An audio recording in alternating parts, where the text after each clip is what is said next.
Hello everyone, welcome to today's discussion on Panama canal. अभी हाल ही में ये चर्चा का विषय बना हुआ है क्योंकि कई वर्षों तक अमेरिका द्वारा निर्मित और प्रबंधित तथा 1999 में वापस पनामा को हस्तांतरित की गई पनामा नहर हाल ही में सुर्खियों में है। This topic belongs to international relation and geography. Understanding the geopolitical, economic and strategic importance of the Panama Canal is crucial for the UPSC Civil Services exam as it highlights international trade routes, global shipping dynamics and historical events that have shaped world geography. Key for all stages of the examination, including prelims, mains and interview. Recently, the administrator of the Panama Canal said that the vital waterway will remain under the Panamanian control and open to commerce from all countries, rejecting claims made by the President-elect Donald Trump that the United States should take over the canal.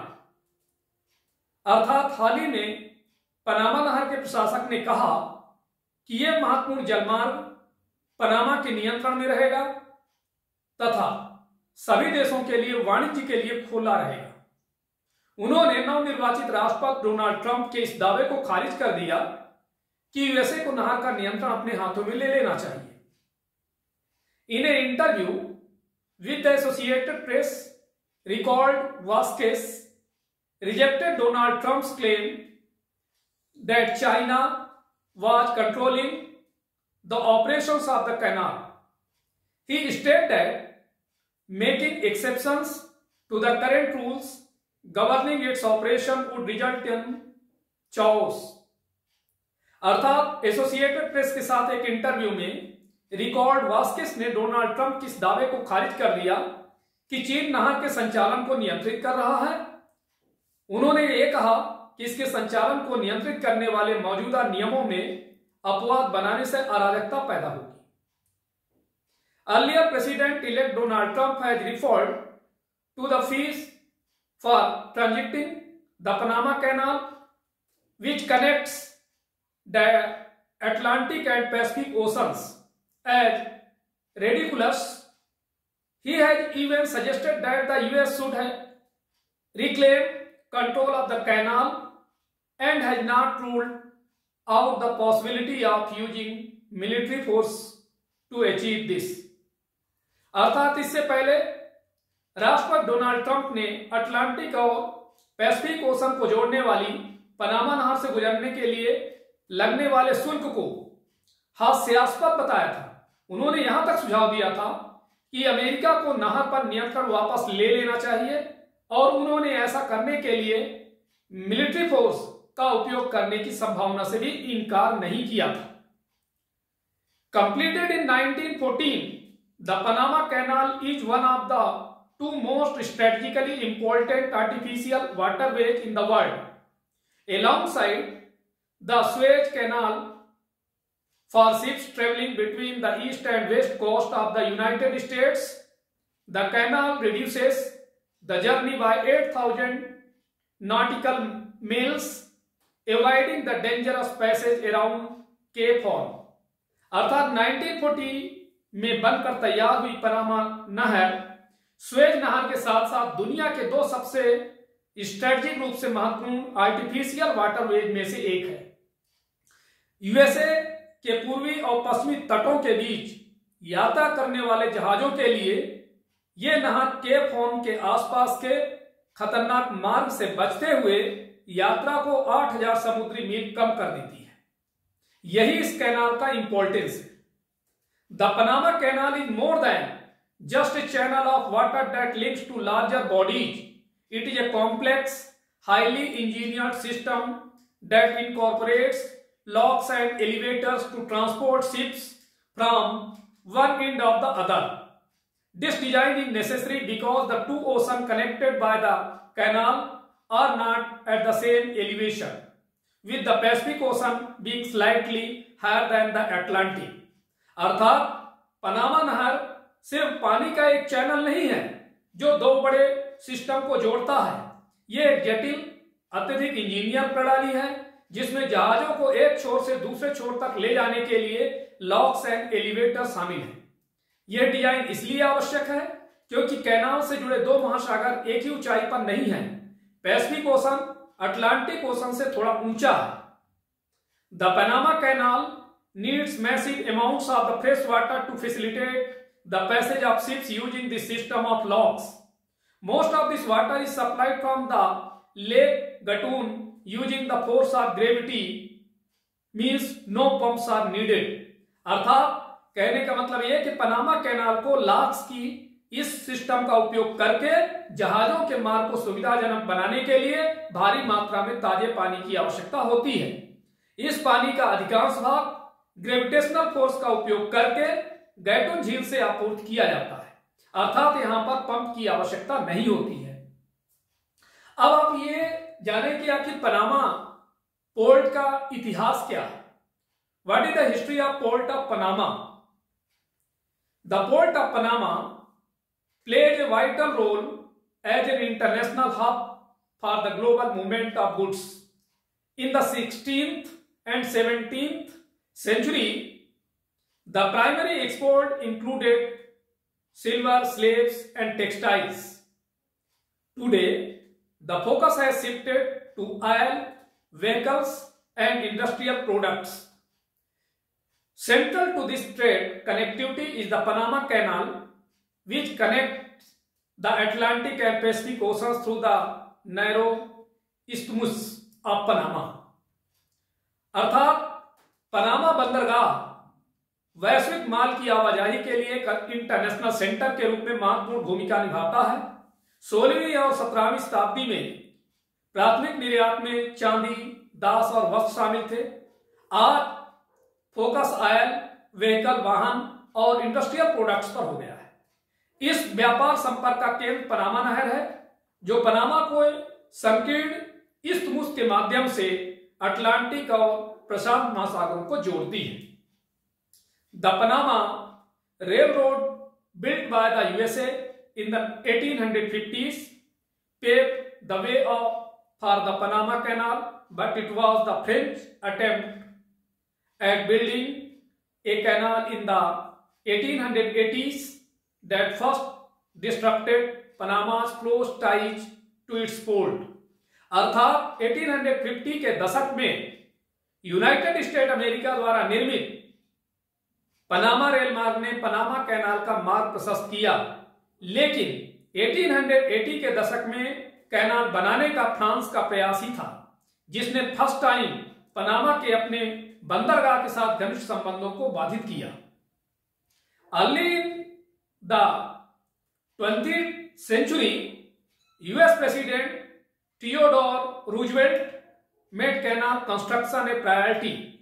At the time, Panama was part of Colombia, a country facing internal strife. By 1886, Colombia became a centralist government, stripping Panama of its autonomy. Tensions boiled over into the thousandth day war 1899 to 1902, a bloody civil war in which Panama was a key battlegrounds. अर्थात 20वीं सदी के शुरुआत में अमेरिकी राष्ट्रपति Theodore Roosevelt ने नहर निर्माण को प्राथमिकता दी। उस समय पनामा कोलंबिया का हिस्सा था जो आंतरिक संघर्ष का सामना कर रहा था। 1886 तक कोलंबिया एक केंद्रवादी सरकार बन गई जिसने पनामा की स्वायत्तता छीन ली। तनाव 1000 दिनों युद्ध में बदल गया, अर्थात 1899 से 1902 के बीच में एक खूनी गृह युद्ध जिसमें पनामा एक प्रमुख युद्ध क्षेत्र था। The war ended in 1903 and on January 22nd the US and Colombia signed the Herran treaty which granted the US the right of construct the canal. However, Colombia Congress rejected the treaty due to the concerns regarding sovereignty. अर्थात युद्ध 1903 में समाप्त हुआ और 22 जनवरी को America और Colombia ने हेरान संधि पर हस्ताक्षर किए, जिसके तहत अमेरिका को नहर बनाने का अधिकार दिया गया। हालांकि कोलंबिया की कांग्रेस ने संप्रभुता से जुड़ी चिंताओं के कारण संधि को अस्वीकार कर दिया। तो यह था पनामा कैनाल का इतिहास और this is a very important topic, अभी हाल ही में काफी चर्चा में है। नेक्स्ट ये भी जाने, meanwhile A separatist movement in Panama black by the US declared independence on November 3rd, 1903. The US and newly independent Panama quickly signed a treaty giving the US control over a 10-mile strip of land for the canal's construction. इस बीच America द्वारा समर्थित Panama में एक अलगाववादी आंदोलन ने 3 नवंबर 1903 को स्वतंत्रता की घोषणा कर दी। अमेरिका और नव स्वतंत्र पनामा ने जल्दी ही एक ट्रीटी पर साइन किए, जिसके तहत कैनाल के निर्माण के लिए भूमि की 10 मील की पट्टी पर अमेरिका को नियंत्रण दे दिया गया। In the 1903 treaty Panama ceded control of the canal zone to the United States, but importantly the cities of Panama and Colon along with their ports were excluded from US control. मतलब ये कि 1903 की treaty में Panama ने canal क्षेत्र का नियंत्रण USA को सौंप दिया, लेकिन इंपॉर्टेंट बात यह है कि पनामा और कोलोन शहरों को उनके बंदरगाहों के साथ अमेरिकी नियंत्रण से बाहर रखा गया। The canal was completed in 1914, establishing the United State as a engineering power house. However this achievement came at a significant human cost as thousands of lives were lost during its construction. The project, which began in 1904, ultimately cost $326 million, nearly double the original estimate of $144 million. अर्थात नहर का निर्माण 1914 में पूरा हुआ, जिसने America को engineering के क्षेत्र में एक पावरफुल के रूप में स्थापित किया। हालांकि यह अचीवमेंट एक इंपॉर्टेंट मानवीय कीमत पर आई, क्योंकि इसके निर्माण के दौरान हजारों लोगों की जान चली गई। 1904 में शुरू हुई इस प्रोजेक्ट की लागत अंततः $326 मिलियन थी, जो कि मूल अनुमानित $144 मिलियन से लगभग दोगुनी थी। Why did the United States give away the Panama Canal? अर्थात संयुक्त राज्य अमेरिका ने पनामा नहर क्यों दे दी? एक क्वेश्चन बनता है। Since the canal opened, control over it has been a point of contention between Panama and the United States, highlighted by riots in the canal zone in 1964. Several attempts at a negotiation were made, but they were largely unsuccessful. अर्थात नहर के खुलने के बाद से ही इस पर control Panama और यूएसए के बीच विवाद का विषय रहा, जो 1964 में नहर क्षेत्र में हुए दंगों से उजागर हुआ, और बातचीत के कई प्रयास किए गए, लेकिन वे काफी हद तक असफल रहे। In the 1970s, presidential candidate Jimmy Carter initially opposed the treaty regarding the canal. However, after winning the election in 1976, his stance changed. अर्थात 1970 के दशक में राष्ट्रपति पद के कैंडिडेट जिमी कार्टर ने कैनाल से जुड़ी ट्रीटी का विरोध किया था। हालांकि 1976 में इलेक्शन जीतने के बाद उनका रुख बदल गया। The following year, the Torrijos-Carter treaties were signed, which granted the USA the authority of military defend the Panama Canal against any threats to its neutrality. Additionally, the Panama Canal zones was set to cease to exist on October 1st, 1979, with the canal itself scheduled to be turned over to the Panamanian on December 31st, 1999. अगले वर्ष टोरिजोस-कार्टर संधियों पर हस्ताक्षर किए गए, जिसने America को Panama नहर की तटस्थता के लिए किसी भी खतरे के खिलाफ सैन्य रूप से बचाव करने का अधिकार दिया। इसके अतिरिक्त पनामा नहर क्षेत्र को 1 अक्टूबर 1979 को समाप्त कर दिया गया और नहर को 31 दिसंबर 1999 को पनामा वासियों को सौंप दिया गया। यह तय हुआ। अब यहां पर देखिए सुएज नहर के बारे में जाने, हमने इस वर्ड का भी उल्लेख किया था। द सुएज नहर is a 193 kilometre artificial waterway that connects the Red Sea to the Mediterranean through the isthmus of Suez. अर्थात सुएज नहर 193 किलोमीटर लंबा एक आर्टिफिशियल वाटरवे है जो इस सुएज इस्थमुस के माध्यम से लाल सागर को भूमध्य सागर से जोड़ता है। Officially open to ships on November 17, 1869, Suez canal cut down the sea route from the Asia to Europe by up to 7,000 kilometer by negating the need for ships to travel around the southern tip of Africa to traverse between the Indian and the Atlantic Oceans. Today it is one of the world's busiest waterway, handling roughly 12% of global commerce.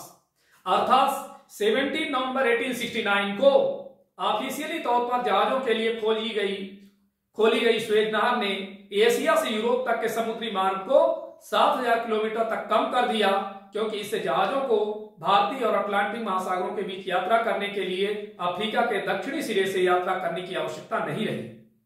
और देखा जाए तो आज ये दुनिया का सबसे व्यस्तम जलमार्गों में से है, जो ग्लोबल कॉमर्स का लगभग 12% संभालता है।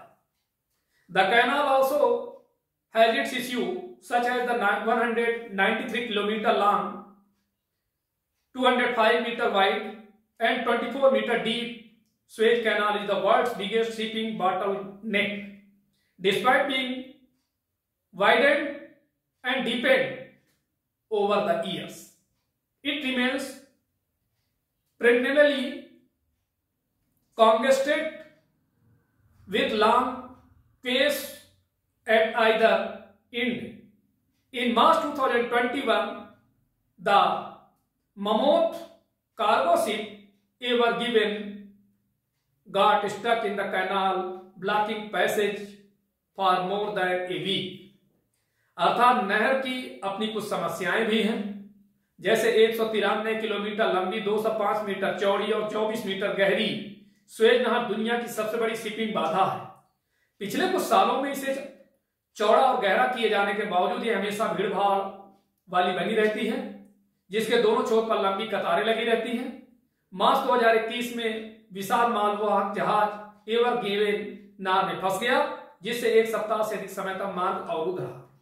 The Suez canal was also the focal point of both the 1967 and 1973 Arab Israel Wars and was shut from 1967 to 75। अर्थात 1967 से 75 में, मतलब कहने का मतलब सुएज नहर 1967 और 1973 के अरब इजराइल युद्धों का भी केंद्र बिंदु था और 1967 से 75 तक बंद था। The canal is of course critical of Egypt's economy.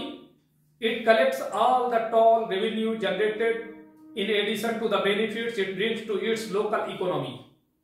यह नहर मिस्र की इकोनॉमी के लिए इंपॉर्टेंट है।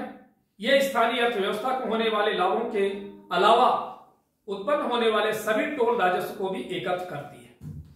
तो देखिए, यह था पनामा और सुएज नहर के बारे में क्यों चर्चा में था, ये जानिए तो एक करंट से लिंक करके।